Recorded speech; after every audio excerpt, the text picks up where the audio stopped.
también tiene una característica que trasciende el tiempo, atemporal. ¿Qué quiere decir? Que el tiempo no lo afecta. Muy bien, atemporal. Entonces, esto es lo que hemos tratado nosotros, a grandes rasgos, ¿no? Sobre lo que vendría a ser en primer lugar el amor. ¿Estamos? Entonces, el amor es un atributo de Dios. Dios es amor, dice la Biblia.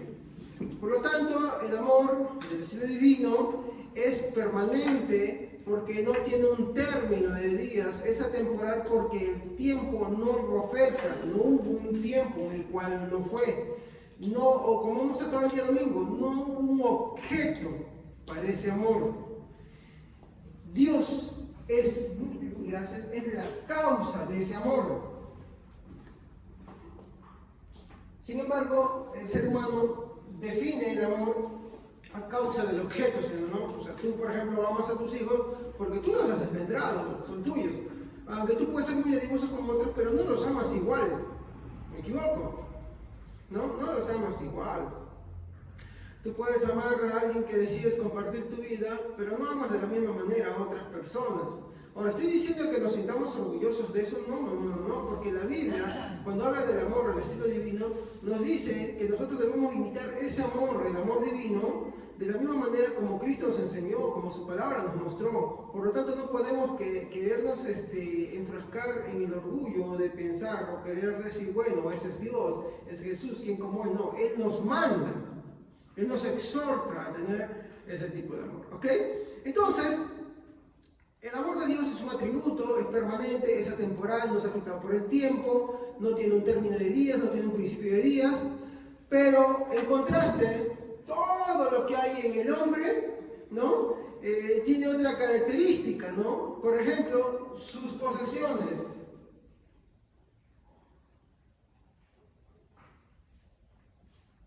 Sus posesiones. ¿El hombre se los puede llevar? ¿Les dura para siempre? No, las cosas no duran para siempre. El mismo hombre no dura para siempre. Lo que acumula no le dura para siempre. No se lo puede llevar a la muerte. Por más que ciertas culturas han pretendido, no se lo puede llevar.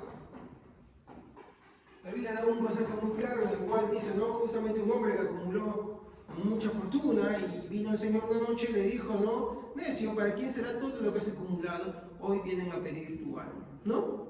Entonces, las posesiones del hombre son permanentes. ¿Son atemporales? No.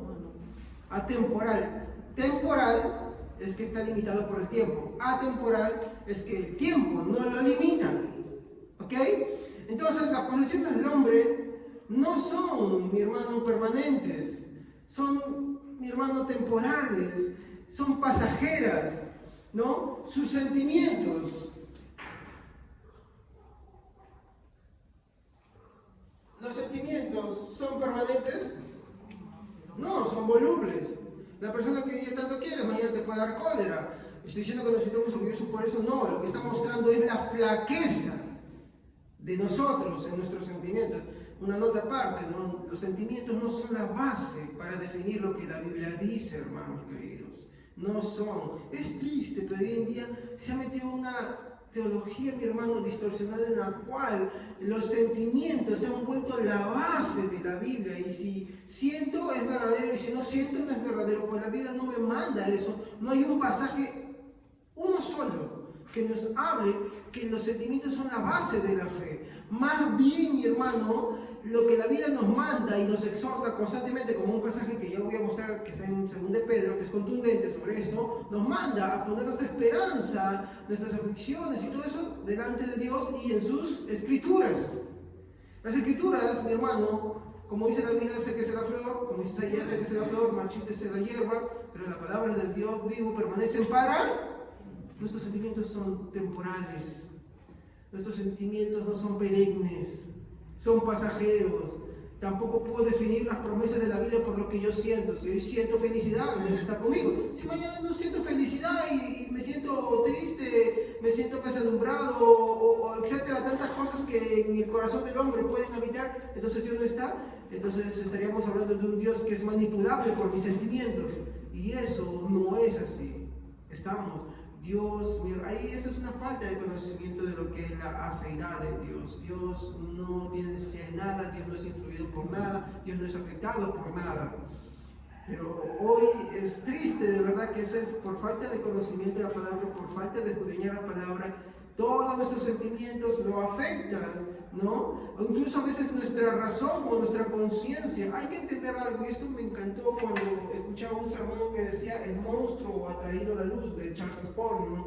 En la cual muestra claramente, ¿no?, que a veces definimos nuestra conciencia como la base de la razón para juzgar las cosas. Pero hay que entender una cosa: en la caída del huerto de Edén, nuestra conciencia también cayó. Nuestra conciencia es una conciencia afectada por el pecado. Tampoco podemos decir que ella es la base para la fe. Es una conciencia afectada, como todo lo de nuestro ser está afectado por la condición caída del hombre. ¿Ok? Entonces, no podemos definir eso como la base para regir lo que la Biblia dice, sino que al contrario, siempre tenemos que volver a juzgar con la palabra de Dios todas las cosas. ¿Estamos? Muy bien. Tampoco la acumulación de sus experiencias. Si bien es cierto, las experiencias te dan a ti cierta acumulación de ciertos conocimientos de algunas cosas, hay que tener en cuenta que las experiencias pueden ser diferentes de una persona a otra. Por ejemplo, a mí me gusta cocinar y digamos, qué sé yo, a Cielo le gusta cocinar, ¿no? Y qué sé yo, a Katy le gusta cocinar, pero entre uno y el otro las experiencias no van a ser las mismas, las cosas que van a experimentar o las formas en que van a proceder no son las mismas. Por lo tanto, van a haber ciertas falencias que no se pueden tomar como una base para regir todo. Por eso es que nuestro medio de regulación tiene que ser las Escrituras. Entonces, vemos acá cómo es que, mi hermano, las cosas que hay en el hombre son volubles, son cambiantes, mientras las cosas que están en Dios son permanentes, son sólidas, son estables. Por eso no van a variar. ¿Estamos? Mientras que todo lo que hay en el hombre es al contrario. ¿O me equivoco? Cambia, varía. Hasta el deseo para buscar a Dios. Y puedes tener el deseo grande de buscar a Dios y mañana puedes estar muy, muy tentado. Y vas y sientes que te quieres ir para un lado para caer. ¿Quiere decir que por eso debes caer? No, ¿sí o no? Eso es a lo que me refiero. Las cosas del hombre son volubles. Entonces, todo eso, mi hermano, es temporal, es finito, tiene fin, ¿no? Pero Dios es eterno y su amor es eterno. Entonces, el hombre y todas sus cosas son temporales, son finitas, pero Dios es eterno. Muy bien. Entonces, muy bien, eso hablamos sobre el amor. 2, profecías. ¿Qué hablamos sobre las profecías, hermanos?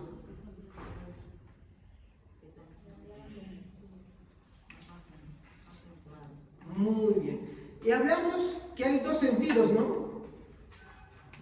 ¿Cuál es el primer sentido?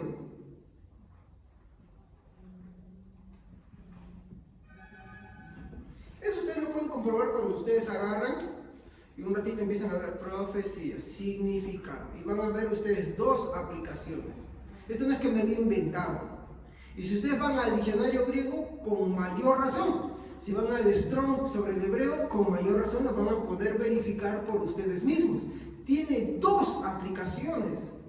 Y esas 2 aplicaciones pues son las que yo voy a tomar justamente. No es como hoy en día pues hay una mezcolanza de todo esto. Que ya vamos a hablar específicamente en el versículo 14, pero acá queremos hablar de la temporalidad y de lo que es perenne. ¿Ya? Muy bien, entonces, vimos, mi hermano, estudiamos, ¿no?, que las profecías tienen 2 sentidos en cómo deben ser entendidas. ¿Estamos? Eso quiero que me entiendan. Tiene 2 formas de ser entendidas.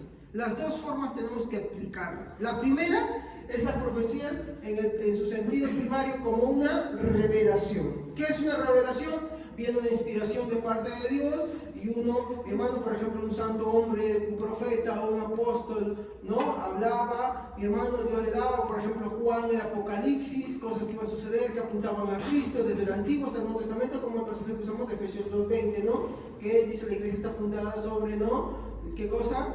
¿El testimonio de quiénes? Estudiamos de los apóstoles y profetas. ¿Estamos? Muy bien.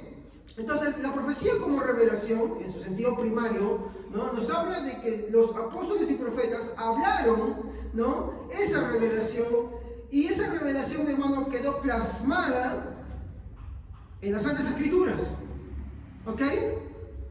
Esa revelación quedó plasmada en las Santas Escrituras. Ahora, el problema de las personas que hoy en día, que eso tampoco, mi hermano, es nuevo, eso es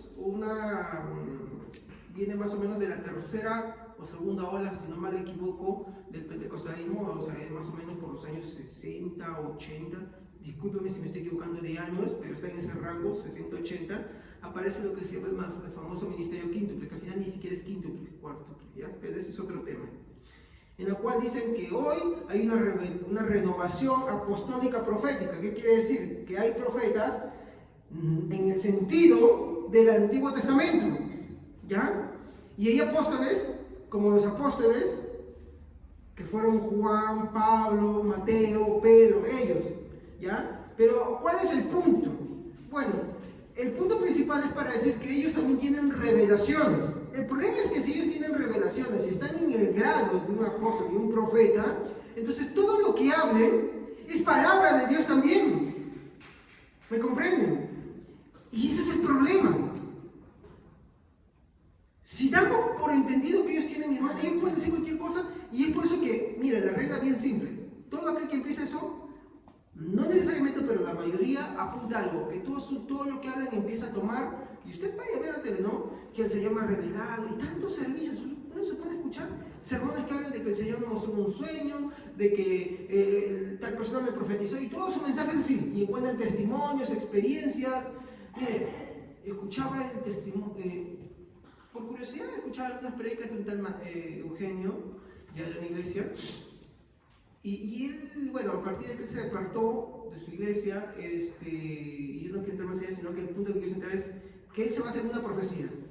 La mayoría de sus mensajes que yo escucho es sobre esa profecía que le dijo una hermana, y se pasa cultos hablando sobre eso, sobre las cosas que pasaron, ¿no? Después vi en otra noticia que salió, ¿no? Un hombre que decía que sus palabras tenían mayor valor que la Biblia, que ya era necesaria la Biblia, que lo que él hablaba tenía mayor valor. Y usted se da cuenta del gran peligro. De hecho, eso es una réplica que el catolicismo romano, en la época de Lutero y Calvino, hicieron. Saben ustedes que ellos son continuistas, ¿no? ¿Ya? Entonces, ¿qué habían dicho ellos? ¿No? Que ellos tienen las razones para tener fuertes razones, que ellos son la verdadera iglesia, ¿no? Entonces ellos decían, pues nosotros tenemos todavía revelación, porque por ejemplo el Papa cuando hace sus dogmas, ¿qué cosa creen que es? ¿De dónde creen que lo saca? ¿Por qué creen que inventan cosas y ¡pum! Queda ahí? Y tienes que tomarlo sí o sí para ser católico, como la Asunción de María, la infalibilidad del Papa, y un montón de cosas, hermanos.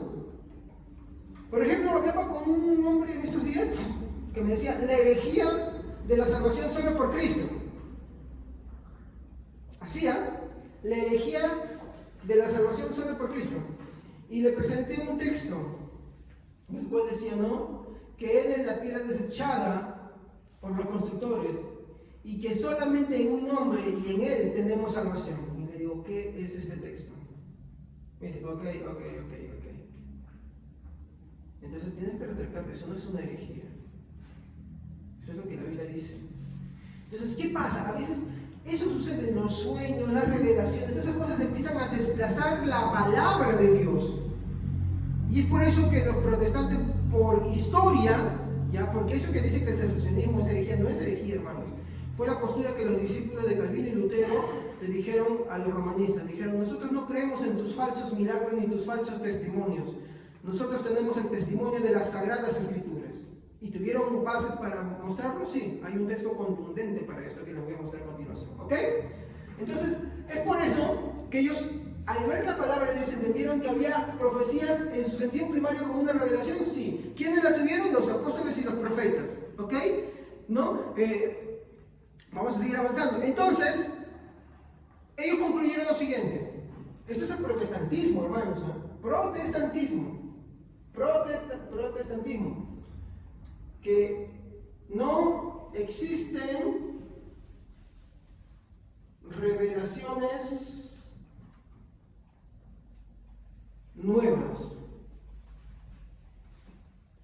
Por eso es que una de sus solas es sola escritura. Pero los católicos no les gusta la sola escritura. ¿Por qué? Porque el Papa tiene nuevas revelaciones. Aunque él no lo conoce como nuevas revelaciones, pero hace sus encíclicas papales. ¿No? Entonces esas van reemplazando y tú te das cuenta por qué cada vez todo lo que ellos dicen reemplaza la Biblia, y hay poca Biblia y más lo que sale por ahí. ¿No? ¿Qué más? Todas las profecías, ¿no? Están escritas en la palabra de Dios y tendrán su culminación cuando Cristo vuelva. 1 Corintios 13:10.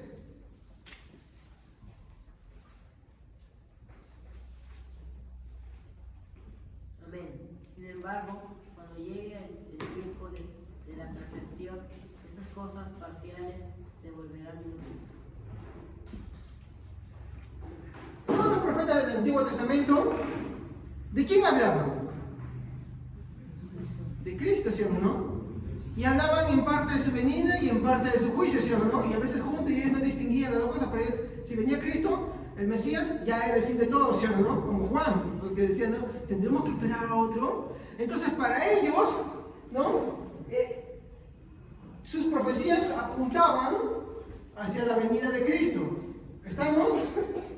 ¿Ya? Aunque sus profecías tenían, ellos no le distinguían, tenían hasta el tiempo del fin, pero el tiempo del fin también habla de Cristo. ¿Ok? Entonces, hay una cosa acá. Los apóstoles, ¿de quiénes hablaron? Hablaron de Cristo, el testimonio, pero también hablaron del tiempo del fin. Sí, Pedro habló. Y el día del Señor vendrá. Pablo habló también cuando el Señor vuelva. Juan también. De hecho, Juan es el tratado que más habla de cuando Cristo va a volver también. Entonces, todo apunta a Cristo. ¿Qué quiere decir? Que todas las profecías, mi hermano, culminan en dos sentidos. En que no hay más revelaciones nuevas y en que éstas tendrán por culminación y término en el final con Cristo. ¿Se dan cuenta? Por eso no hay más revelaciones nuevas. Que tengan su cumplimiento final las que faltan cuando Cristo venga, sí. Que ya tuvieron su cumplimiento muchas de ellas cuando Cristo vino, sí, también. ¿Ok? Entonces, ¿queda claro esa parte? ¿No? No hay más revelaciones. Las profecías se terminarán de cumplir totalmente en el sentido de revelación cuando Cristo venga otra vez. ¿Estamos? Muchas de ellas se cumplieron cuando Cristo vino la primera vez, porque va a venir por segunda vez. ¿Ok? Muy bien. Entonces, por eso entendemos que las profecías, ¿no?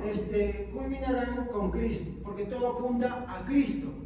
Muy diferente a las profecías que vemos hoy en día en muchas iglesias que hablan de la prosperidad, de la fatalidad. Eso no es lo que la Biblia dice, ¿no?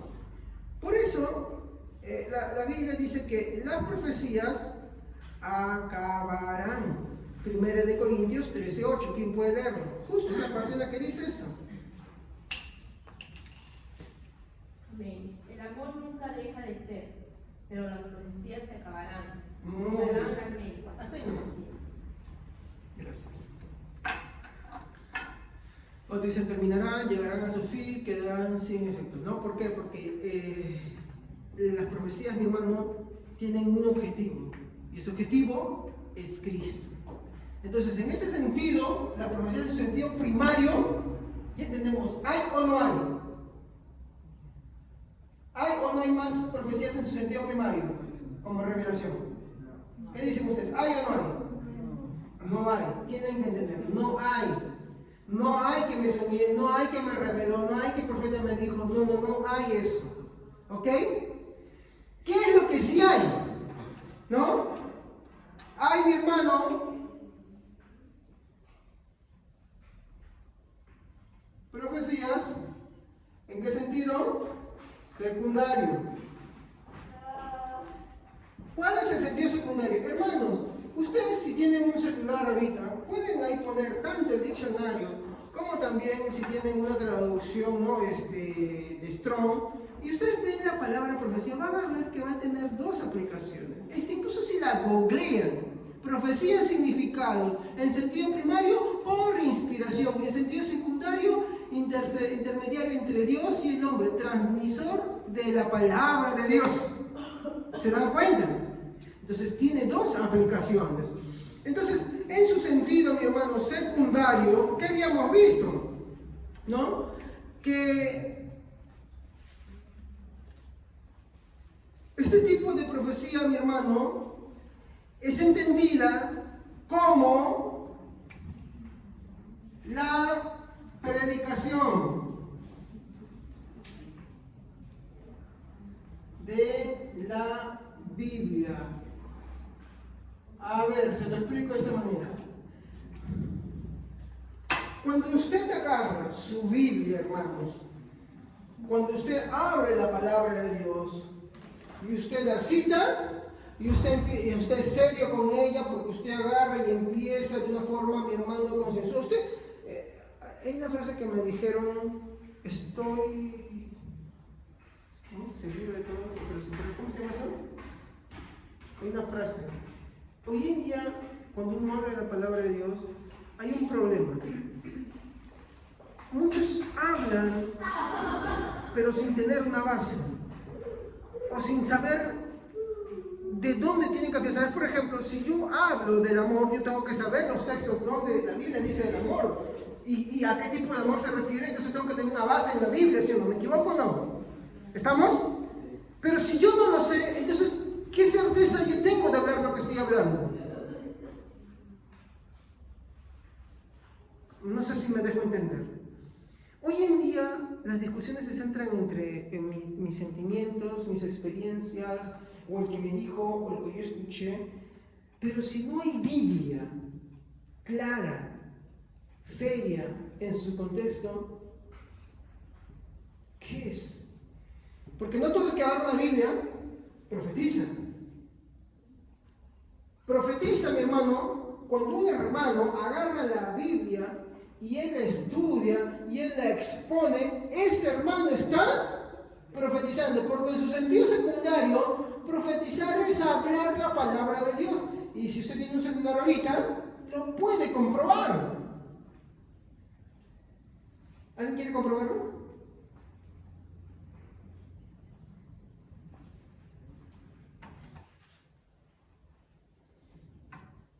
Vamos a hacerlo rápido. Un voluntario. Un voluntario.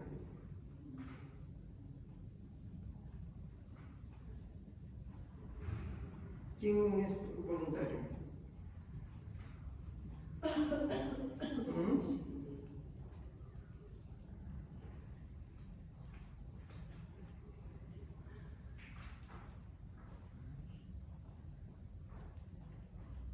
Bueno, no hay voluntarios, ya. Yo mismo entonces.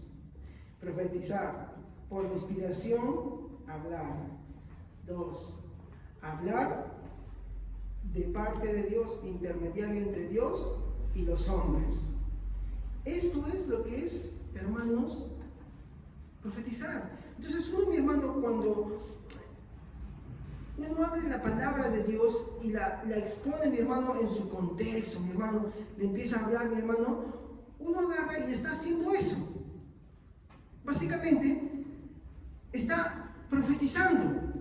Entonces uno tiene, mi hermano, que agarrar y simplemente, mi hermano, ser serio con la Biblia. ¿Ok? Vamos a ver un pasaje que nos dé referencia sobre esto. 1 Corintios 14:3.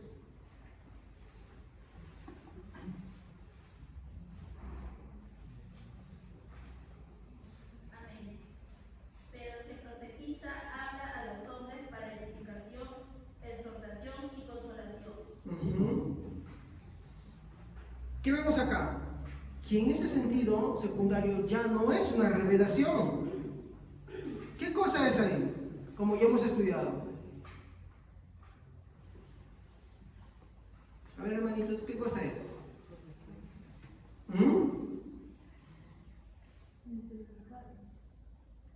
¿Qué dice ahí sus Biblias?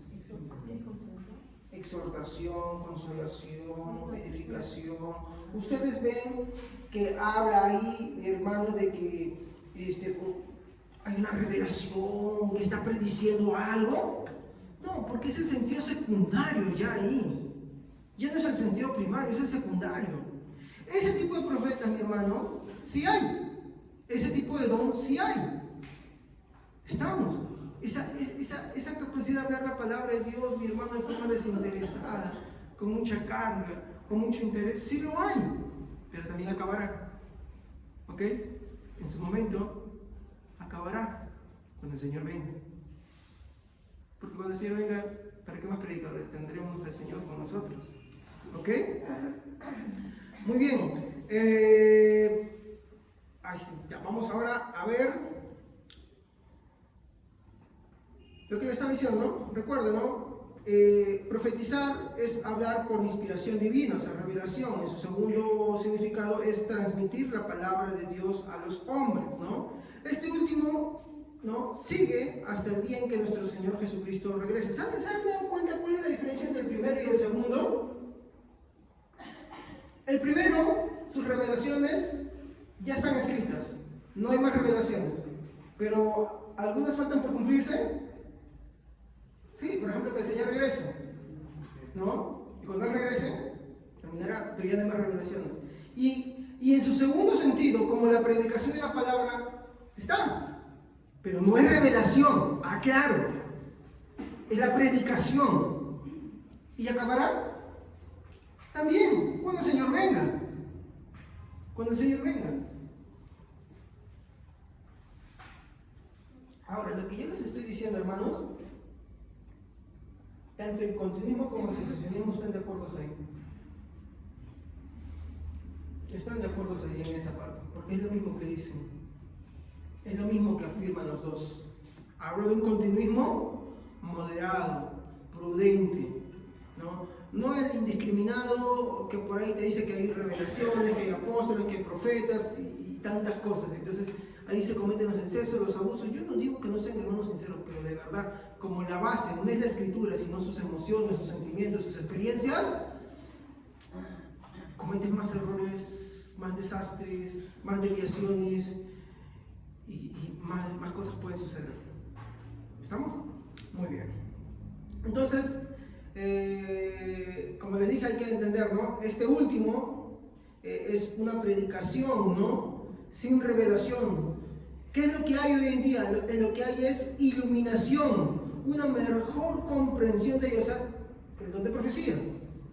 Por ejemplo, tú no te has percatado que, por ejemplo, hay pasajes de la Biblia que tú antes leías y que hoy al leerlo o al serte expuesto, la comprensión de él te es más clara, más entendible, y tú decías, ¿cómo no me di cuenta que esto es lo que estaba diciendo? Eso se llama iluminación. ¿Qué es iluminación? Por ejemplo, este ambiente, si yo apago las luces, no se ve nada. Cuando prendo las luces, ¿cómo se llama eso? Iluminación. Y cuando hay iluminación, ¿cuál es la característica de la iluminación? Que me muestra, que puedo ver todo con más claridad, que me muestra con mayor claridad todas las cosas. ¿Estamos? Eso es lo que hay. No hay revelación, hay iluminación. El Espíritu Santo te ilumina para entender mejor su palabra, para comprenderla mejor, para aplicarla mejor. ¿Estamos, hermanos? Muy bien. Entonces, hermanos, ¿hay revelaciones? ¿Hay revelaciones? No hay revelaciones, ¿cierto o no? Acá les voy a pasar una captura a WhatsApp de todos para que ustedes lo vean en sus casitas, ¿ya? Yo lo voy a pasar más tardecito para que ustedes lo puedan ver y comprobar. Muy bien. Vamos al siguiente punto que nos interesa. Las lenguas.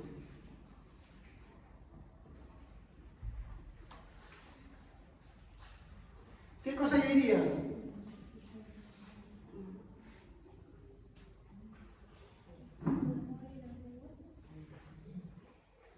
predicación. ¿Qué es la predicación? Profetizar. ¿Estamos? Porque profetizar es para exhortación. ¿Qué más? Consolación y edificación. ¿Estamos?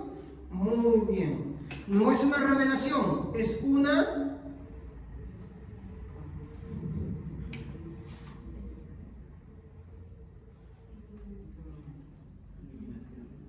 ¿no? Es una iluminación. Te lo pongo así. ¿Has leído con luz baja? Sí. Y cuando prendes la luz, se ve más claro. No, bueno, hablo para leer, una luz focalizada. Es más claro, te permite leer, ¿no? Incluso si tú usas lentes, pero si tú pones una luz que son especialmente para alumbrar donde que tú quieres leer, se ve más claro y ni siquiera lo necesitas, ¿sí o no? Eso me pasa a mí. A mí no me gusta mucho la luz amarilla porque la luz blanca me fastidia. ¿Ya? Entonces, a mí me duelen los ojos. Pero para leer, esa luz no me ayuda mucho. Entonces, me acerco a la lucecita y ahí puedo ver más claro. Algo así puedo decir, es una metáfora, ¿no? La iluminación es que con más claridad puedes ver las cosas, puedes entender más las cosas, ¿no? De la palabra de Dios. ¿Ok? Muy bien. Entonces, aquí pasamos al tercer punto, que vendría a ser las lenguas. ¿Qué dicen las lenguas, hermano? ¿Quién lo puede leer, por favor?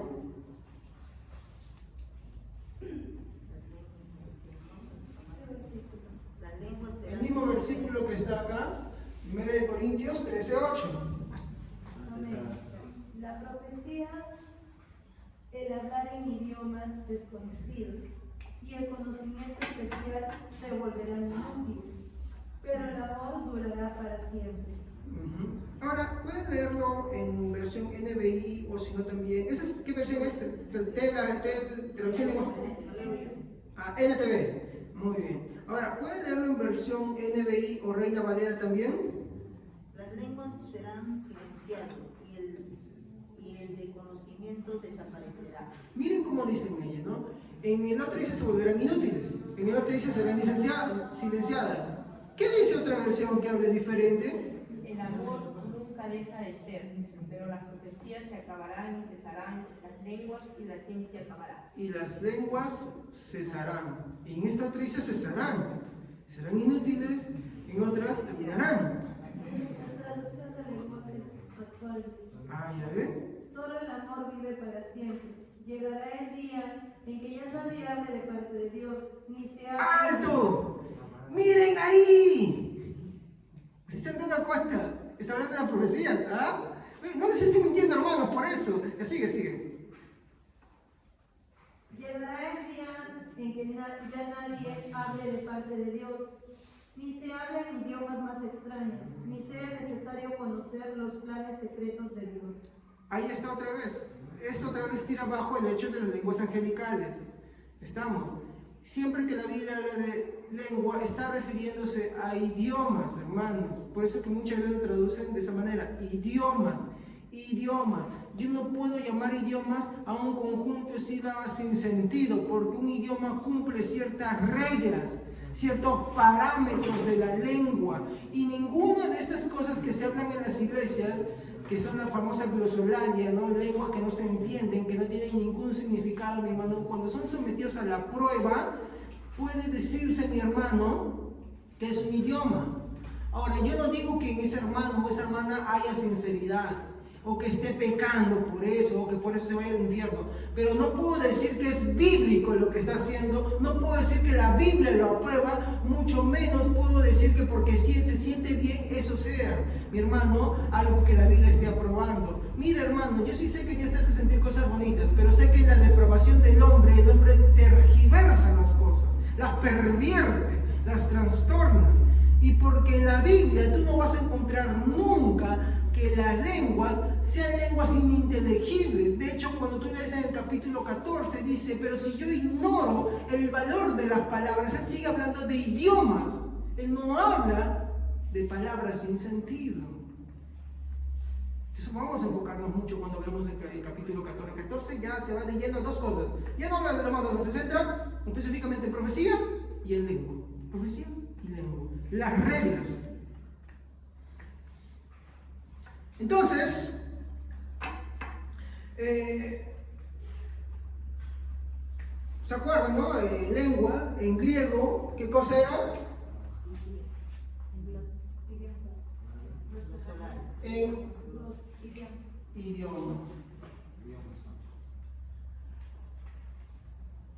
La glosolalia es una práctica pagana, disculpen hermanos. En muchas culturas, pueblos y tribus se practica eso. ¿Por qué? Porque es de connotación que quien hace eso, hasta los brujos lo hacen. Quien hace eso, pues denota una mayor espiritualidad y comunión con los dioses.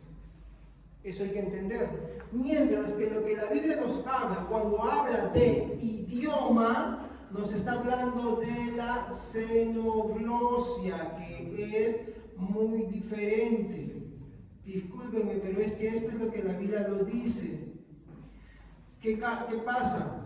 La xenoglosia es hablar un idioma que el hombre no ha aprendido. Y ahí está la diferencia. Idioma. El otro no es un idioma. ¿Ya? Muy bien. Entonces, en primer lugar, quiero aclarar, los corintios tenían el don de lenguas como el más grande de todos y por eso procuraban tenerlo. ¿Me equivoco?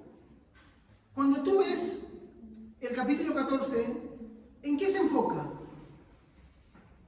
¿Cuál es el mayor tema de conversación del capítulo 14, si lo has leído en casa? ¿Es la profecía o la lengua? La lengua. ¿Y por qué yo me tomaría tanto tiempo en hablar de algo? Porque al tomar tanto tiempo en hablar de algo, porque ese es el problema. Entonces los corintios tenían el problema que exaltaban demasiado el don de lenguas a niveles desmedidos. Disculpen, es una falta de respeto que está prendido mi esto. Ahorita lo voy a silenciar, disculpen. Entonces, por acaso no estoy chateando, es lo que les quiero enviar a ustedes dentro de un rato. Ya no va a decir, oh, el pastor está chateando, porque está llamando. No falta de respeto que yo haga eso acá en servicio, no se hace eso, que en la iglesia no chateamos. ¿Estamos? En iglesia tenemos que estudiar la palabra de Dios. ¿Ya? Entonces, los corintios, como les digo, exaltaban demasiado, ¿no? Ese es el primer punto. Ellos, ¿no?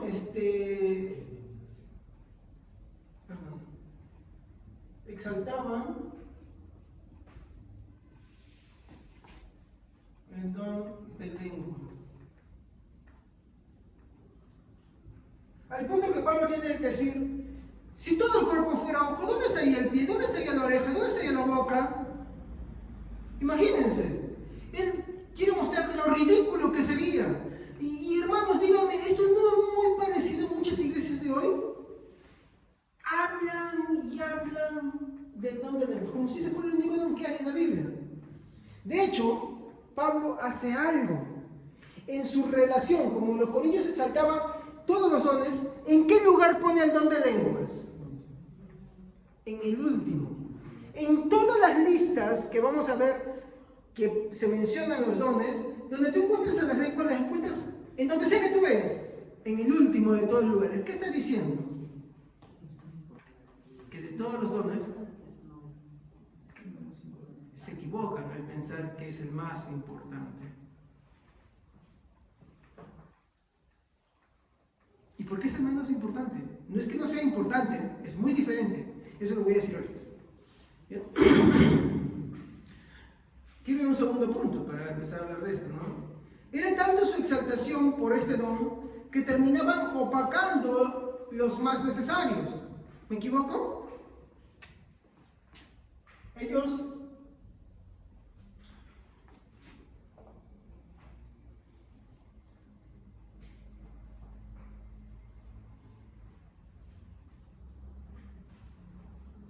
minimizaban los demás dones. Pregunto, ¿eso no es algo que sucede en las iglesias de hoy? Hablan mucho del don de lenguas, que yo hablo lenguas, que soy espiritual por tener lenguas. Y yo digo, ¿y dónde está el don de ciencia? ¿Dónde está el don de conocimiento? ¿No? ¿Dónde está el don de sabiduría? Perdón, con el conocimiento de Salomón. ¿Dónde es sabiduría? ¿Dónde está? ¿Dónde es servicio? El hospedaje, no, préstame el hospedaje, perdón.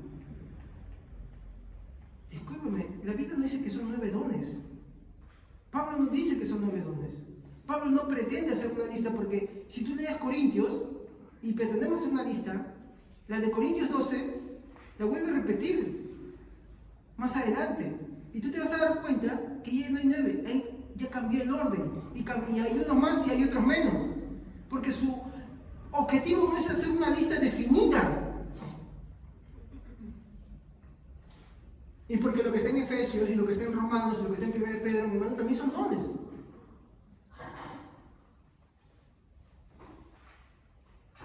Continuamos. Pero como dije, esto es muy parecido a muchas iglesias de hoy que hoy día tanto lo exaltan, mi hermano, que eso parece fuera de todo ya. Ya lo han convertido en la evidencia de la llenura del Espíritu Santo y eso no es así. No es así. Eso no ha sido lo que la iglesia siempre ha creído. No. Hermanos, yo le voy a pasar mañana del historiano. Es dura una hora, pero te harían bien en escuchar la historia de cómo fue todas las cosas. Harían bien, tómense su tiempito. La iglesia no ha creído eso siempre. Eso es reciente. Y no digo que porque sea reciente tiene que ser mentira, no, pero en cómo ha sucedido. ¿Y qué es lo que sucedió? No es lo que se pinta por ahí. No es lo que se dice. Está lleno ahora de... Se ha vuelto muchos mitos, muchas fábulas, y no es así. ¿Ok? El tercer punto. Pablo usa la palabra Cesar.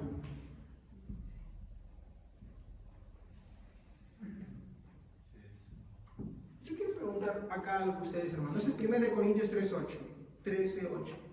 Yo pregunto acá. ¿César qué es? No es César, sino César.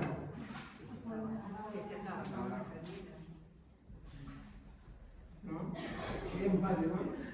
El diccionario específicamente nos dice es dejar de producir una cosa. ¿Ya? Y lo voy a simplificar. Dejar de producir. ¿Qué es dejar de producir? Lo que ustedes han dicho. ¿No? Dejar de hacer, dejar de continuar. ¿No? Eso es lo que es cesar. ¿Qué dice de las lenguas? Cesar. Yo pregunto, ¿por qué? Recordemos, ¿para qué sirven los dones? ¿Cuál es la utilidad, ¿no?, de los dones? Edificar. ¿No? ¿Cómo se edifica la iglesia?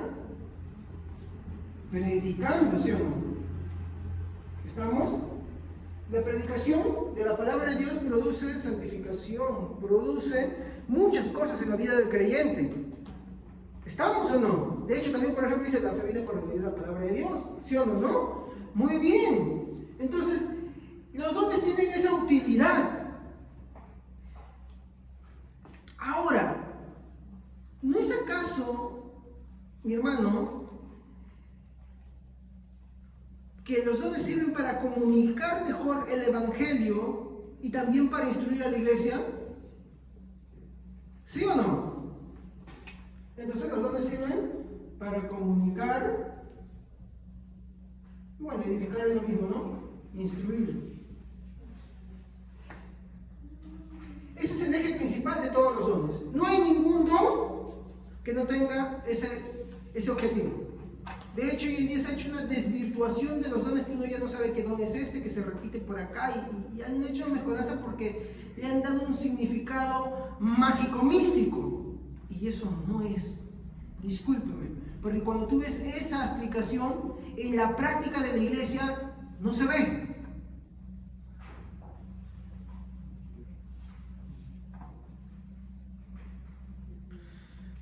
Siguiente.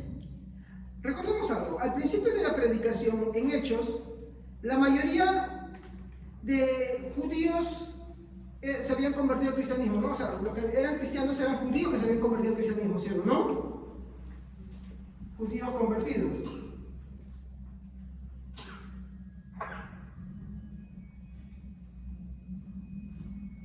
Ya, eran judíos cristianos, ¿ya? Muy bien. Entonces, muchos de estos eran iletrados. De hecho, fíjense lo que dice Hechos 2:7. Hechos, capítulo 2, versículo 7. Fíjense lo que dice.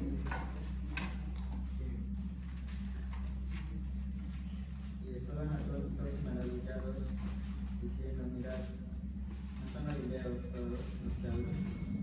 ¿Cómo lo llamaron? Galileos. Eso no es cualquier cosa. Miren, Galileos. ¿Ya?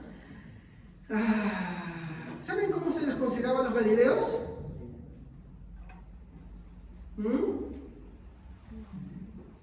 Decir que tú eras Galileo, los Galileos eran gente que vivía por las riberas, ¿no? Gente que pescaba, ¿ya?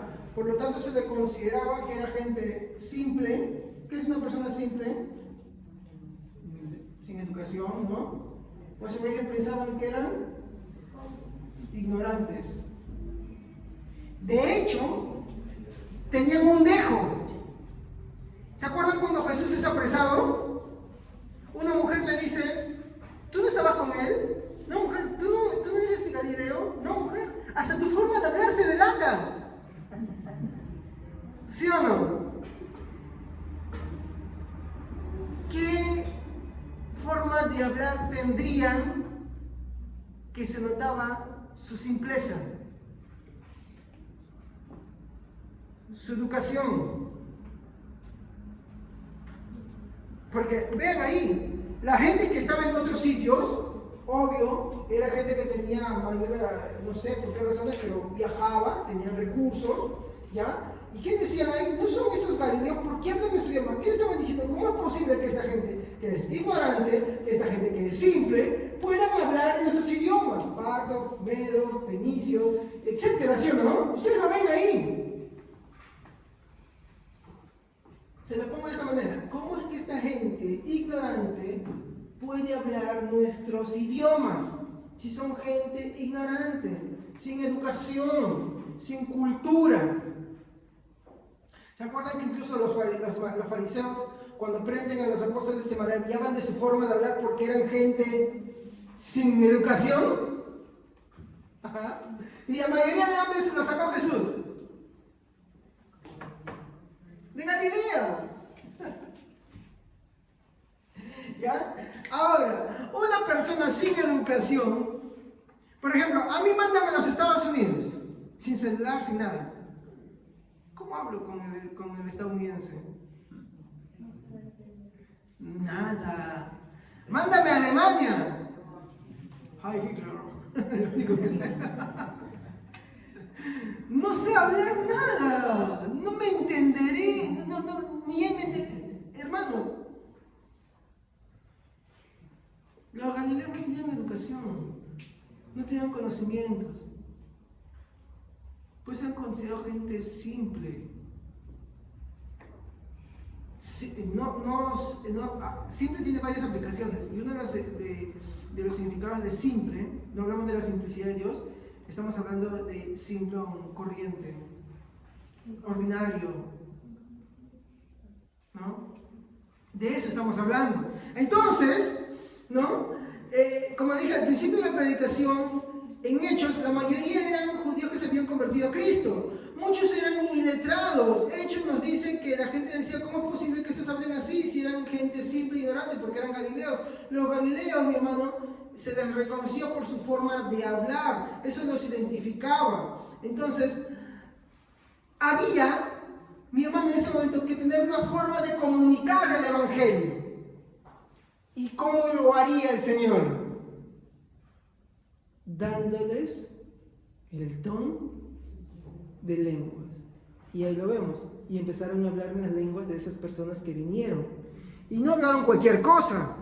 Su mensaje era claro y entendible, porque decían, les oímos hablar de las maravillas de Dios. ¿Estamos? Les oímos hablar de las maravillas de Dios.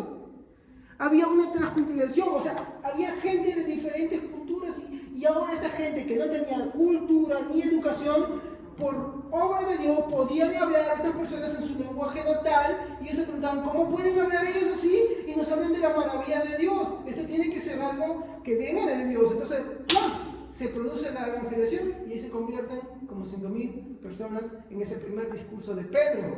¿Se dan cuenta? Entonces, nosotros vamos a ver que esto, mi hermano, siempre ha tenido esa forma de hablar. De hecho, mi hermano, a lo largo de la historia de la iglesia, el don de lenguas ha ido así. Pa, pa, pa, pa, pa. ¿Por qué cree usted que eso es así? ¿Por qué se imaginaría usted que eso ha sido sucediendo? Yo no digo que hoy día no haya don de lenguas, pero ahorita le voy a explicar por qué. Miren, vamos a partir por algo. A medida que el evangelio se va difundiendo, se va propagando, ¿no? Y los extranjeros se van convirtiendo al Señor, ya no había necesidad de ese don. ¿Por qué? Porque el extranjero no llega. Por ejemplo, si un fenicio se convertía, pues obvio que sabe hablar ese lenguaje, y en su lenguaje esa persona les puede predicar, ¿no? Entonces, de la misma manera sucedía. Si alguien que solamente hablaba el arameo, mi hermano, de pronto hablaba en griego, mi hermano, el griego escuchaba, se convertía, podía llevar el mensaje. Ya no estaba en el don para hablar, porque el tema era transmitir el mensaje del evangelio. ¿Me comprende? Hay un objetivo, hay un propósito, hay una utilidad. No es como hoy la práctica, mi hermano, que yo pienso y creo de verdad, y yo no estoy pecando en esto, que muchas de las cosas que vemos en las iglesias hoy, que hablan lenguas que parece un loquerío, mi hermano, no es el don de lenguas. De hecho, la Biblia dice que hablen 2 y 3 cuanto máximo y por turno. Hoy hablan todos en lenguas, ¿sí o no? Y como que hay alguien para una y ya está. Pero no, todos hablan y parece un loquerío. ¿Y sabe qué dice la Biblia? Y los demás juzguen si es el Señor el que está hablando. Pero hoy no, se ha puesto un blindaje. En Pentecostés hemos puesto un blindaje a las lenguas, no de tal manera que no puedes juzgar, es del diablo juzgar, no, ¿cómo vas a juzgar? Eso es del Señor, no, ¿acaso tú no sientes que es eso? No, mis sentimientos no tienen que ver nada con esto. Es lo que la Biblia dice, ¿no? Y como digo, no estoy diciendo que no pueda aparecer el don de lenguas, ¿estamos? Yo no estoy diciendo, pero al suceder hay reglas que la Biblia estipula, y las reglas no van a ser ni mis sentimientos, ni mis experiencias, sino la Biblia. ¿Estamos? A mí no me pueden decir, pero tú sientes o no sientes. No, mis sentimientos acá no importan, porque mis sentimientos no son Biblias. Tus experiencias, pero ¿qué tal tu experiencia? ¿Eso o no? No, mis experiencias no importan, lo que importa es la Biblia. ¿Estamos? Esa tiene que ser su respuesta siempre. La Biblia, la palabra de Dios, no mis experiencias, no lo que siento. Yo puedo sentir esto, porque la Biblia dice, engañoso es el corazón más que todas las cosas, ¿quién lo conocerá? Porque es un corazón caído, también. Entonces mis sentimientos fallan, erran. La palabra de Dios no. La palabra de Dios es inerrante. Entonces, siempre y cuando sea en un contexto en el cual, como ha sucedido, en el cual hay personas de diferentes idiomas que no se entienden, que no se comprenden, y puede suceder, yo no digo que no puede suceder, yo no puedo arreglar a Dios en esa parte, puede suceder, y puede aparecer, pero ¿sabes dónde creo que no puede aparecer? En la iglesia así acá. ¿Sabes por qué? ¿Por qué creen, hermanos? Es bien simple la respuesta. Porque no hay una persona que habla otro idioma. Algo más. ¿Usted qué idioma habla? Castellano. ¿Qué idioma hablo yo? ¿Qué idioma habla Aldo? ¿Qué idioma habla Vicky? Todos hablamos el mismo idioma. No hay necesidad. De hecho, Pablo dice, si yo ignoro el valor de las palabras, seré como extranjero para el que me oye. No hay esa necesidad. Pero digamos que sucede que yo creo que eso más aparece en misioneros. Pero en misioneros que el Señor los ha mandado, pues, ¿no? Y de verdad, yo creo que ahí para eso Dios tiene que intervenir de una forma maravillosa y yo creo que eso puede suceder de esa manera, ¿ya? Pero como les digo, no creo que esto sea la práctica que veamos en las iglesias, en las cuales, ¿no? Todo es uno querido, todos hablan en lenguas y dicen, oh, está lleno de la evidencia, la llenura del Espíritu Santo. No creo que eso sea así, no puede ser de esa manera, ¿no? ¿Por qué? Porque eso la Biblia no me lo está diciendo. De hecho, Pablo dice, ¿no dirá si alguien entra que todos están locos? Miren cómo Pablo lo dice. Y Pablo dice, hágase todo con orden y decencia. La sacralidad del culto, el orden del servicio. Eso es importantísimo. Dios no va a romper su regla. Pero tristemente en las iglesias que se practica eso, eso no hay, o me equivoco. ¿Hay o no hay? ¿Hay orden? No hay orden. Todo eso me quería. Que la hermana salga para acá y mueva el cabello como si fuera no sé qué cosa. Que el hermano empiece a girar como un tronco y empieza a probar sus poderes antigravitacionales que ha adquirido últimamente, ¿no? Que el otro empieza a saltar como un tronco, que el otro empieza a hablar con la D, con el otro, y el otro empieza a hablar a una cosa que no se entiende, que el otro empieza a hacer una situación como un éxtasis. Eso no es las manifestaciones de la Biblia. Esas son cosas, mi hermano, que salen más del paganismo que de la Biblia. La Biblia es clara. La Biblia nunca da un don, mi hermano, para que no se deje entender, para que no transmita algo. Dios está interesado en, mi hermano, o el objetivo de Dios, mi hermano, es transmitir el mensaje de la palabra de Dios. Es transmitir, mi hermano, lo que quiere, mi hermano, para el hombre, su voluntad. Y eso es innegable, pero tristemente, como le digo, hoy existe una teología errada de los sentimientos y experiencias.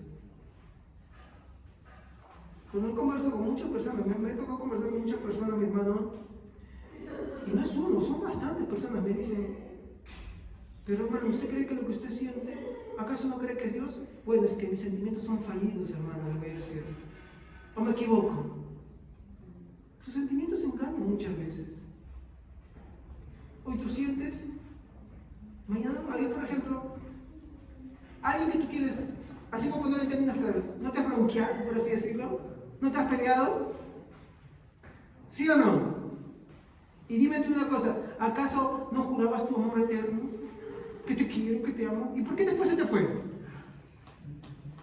Si tus sentimientos rigen todos. ¿Por qué se te fue? ¿Por qué lo mandaste hasta la China?